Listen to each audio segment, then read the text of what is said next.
In today's video, I will walk you through how to change your country on investing.com.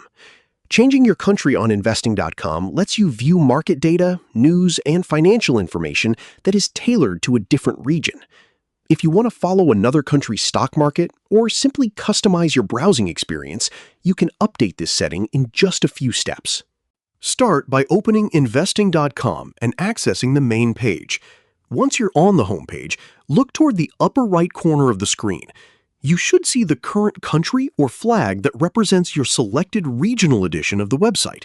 This option is available so you can quickly switch between different country versions of investing.com. Click or tap the country or flag icon to open the country selection menu. A list of available countries and regions will appear. Depending on the version you're using, you may also see a search bar that makes it easier to find a specific country. Scroll through the list and select the country you want to switch to. As soon as you click your preferred country, investing.com will automatically load that regional version of the website. You don't need to save the change manually, as it takes effect immediately.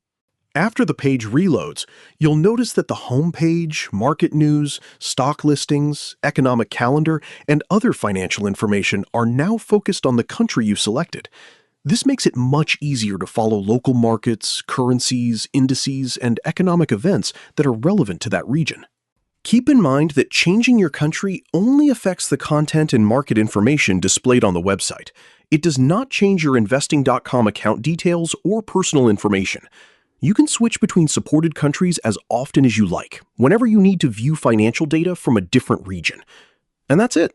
That's how to change your country on investing.com.